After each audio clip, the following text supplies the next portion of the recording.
नमस्कार दोस्तों, स्वागत है आपके और अपने यूट्यूब चैनल लक्ष्य करियर एकेडमी पर। दोस्तों आज अपन पढ़ेंगे संविधान की प्रमुख अनुसूचियाँ एवं उसके राज्य और क्षेत्र वगैरह। तो संविधान में देखा जाए तो कितनी अनुसूचियाँ हैं, तो आज वर्तमान में देखा जाए तो कितनी अनुसूचियाँ हैं, तो वर्तमान में अनुसूचियाँ 12 अनुसूचियाँ। कितनी अनुसूचियाँ हैं दोस्तों? 12 अनुसूचियाँ हैं वर्तमान में। कितनी अनुसूचियाँ? 12 अनुसूचियाँ। 12 अनुसूचियाँ। मूल संविधान में आपसे पूछे कि मूल संविधान में कितनी अनुसूचियाँ हैं, तो मूल संविधान में कितनी अनुसूचियां हैं, तो मूल संविधान में 8 अनुसूचियां। कितनी? 8 अनुसूचियां। मूल संविधान में कितनी अनुसूचियां? 8 अनुसूचियां हैं मूल संविधान में। ठीक है ना दोस्तों, तो ये आपको ध्यान रखना है। और यहाँ पर संविधान में कितनी अनुसूचियां? 8 अनुसूचियां हैं। पहली अनुसूची में क्या लिखा हुआ है, तो पहली अनुसूची में क्या लिखा हुआ है, तो पहली अनुसूची में लिखा हुआ है कि कितने भारत में कितने देश और कितने राज्य हैं, है ना, कितने स्टेट हैं। तो पहले देखा जाए तो पहले 29 राज्य थे। पहले कितने राज्य थे? 29 राज्य, है ना, और 7 केंद्र शासित प्रदेश थे, है ना। पर जम्मू कश्मीर और लद्दाख बनने के बाद कितने राज्य हो गए यहाँ पर, तो यहाँ पर 28 राज्य है। अभी वर्तमान में कितने राज्य है? 28 राज्य।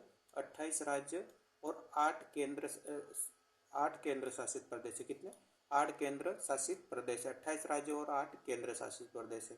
ठीक है दोस्तों। और उसके बाद यहाँ पर देखा जाए तो दूसरी अनुसूची में क्या लिखा हुआ है?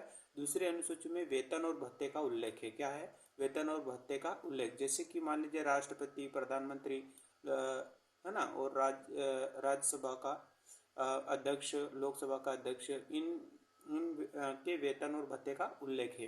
ठीक है। और तीसरी अनुसूची, कौन सी अनुसूची? तीसरी अनुसूची में शपथ से संबंधित उल्लेख है। तीसरी अनुसूची में क्या है? शपथ से संबंधित उल्लेख। मतलब राज्यसभा, मतलब राष्ट्रपति, प्रधानमंत्री आदि इनकी शपथ से संबंधित उल्लेख है ना, शपथ कैसे ग्रहण करते वगैरह। तो ये सभी किस में है? तीसरी अनुसूची में। चौथी अनुसूची में है राज्यसभा की सीटों का आवंटन है। क्या है? राज्यसभा की सीटों का आवंटन चौथी अनुसूची में है। पांचवी अनुसूची में क्या है दोस्तों?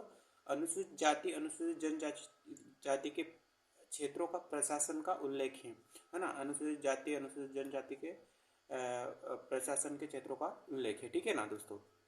तो ये जैसे एसटी है, एसटी, एससी, ओबीसी कास्ट के, मतलब जो जितने भी अनुसूचित जनजाति है इनका उल्लेख है। छठी अनुसूची में दोस्तों है असम, त्रिपुरा, मेघालय, मिजोरम जनजाति के प्रशासन का उल्लेख है ना। असम हो गया, त्रिपुरा हो गया, मिजोरम हो गया, इन जनजाति को क्या है? उल्लेख लिखा हुआ है। कौन सी अनुसूची? छठी अनुसूची। ठीक है दोस्तों, कौन सी अनुसूची? छठी अनुसूची है। ठीक है।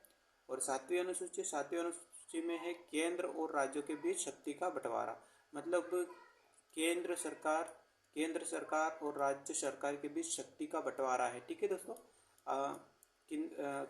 केंद्र सरकार और राज्य सरकार की शक्तियों का बंटवारा। ठीक है। तो ये किस में लिखा हुआ है? ये लिखा हुआ है सातवीं अनुसूची में। आठवीं अनुसूची में भाषाओं से संबंधित उल्लेख है। आठवीं अनुसूची में क्या है? भाषाओं से संबंधित उल्लेख। वर्तमान में कितनी भाषा है? तो वर्तमान में अपनी कितनी भाषा है भारत के संविधान में? तो वर्तमान में भारत में 22 भाषा है। कितनी भाषा है?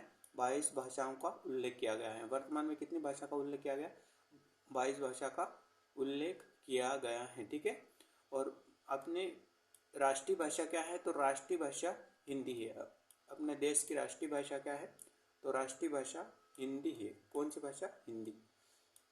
ठीक है ना दोस्तों, राष्ट्रीय भाषा क्या है? हिंदी है। नौवीं अनुसूची में भूमि सुधार से संबंधित उल्लेख है। नौवीं अनुसूची में क्या है? भूमि सुधार से संबंधित उल्लेख। नौवीं अनुसूची में भूमि सुधार संबंधित उल्लेख है। ये पहले 44 से अनुच्छेद 9 में था, है ना। 44 से संविधान संशोधन के अनुसार इसको हटा के 300 के ए में रखा गया है। कहाँ पे? 300 के ए में रखा गया है। ठीक है।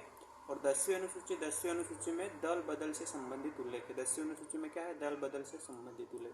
11वीं अनुसूची में पंचायती राज से संबंधित है। ठीक है। पंचायती राज कब गठित हुआ, है ना? तो पंचायती राज 1973 में आया। कौन से अनुच्छेद? 1973 में पंचायती राज आया। ठीक है। पंचायती राज और पहला राज्य पंचायती राज लागू करने वाला पहला राज्य कौन सा है? तो पहला राज्य कौन सा है अपना? राजस्थान। कौन सा दोस्तों? राजस्थान पहला राज्य है जो सबसे पहले पंचायती राज लागू हुआ था। ठीक है ना? तो ये आपको याद रखना है। ठीक है दोस्तों। और ये यहाँ पर कौन से अनुच्छेद में है? तो ये अनुच्छेद कौन से अनुच्छेद में है?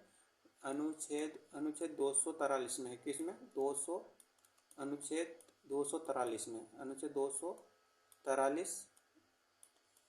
243 ए से लगाकर 243 ओ तक है। कहाँ तक? ओ तक। 243 ओ तक है। ठीक है ना? 243 ए से लगाकर 243 ओ तक है ना?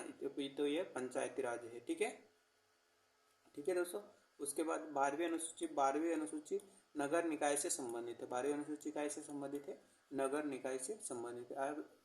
दोस्तों ये वीडियो पसंद आया हो तो वीडियो को लाइक एवं सब्सक्राइब जरूर कीजिएगा दोस्तों। जय हिंद, जय भारत। मिलते हैं नेक्स्ट वीडियो में।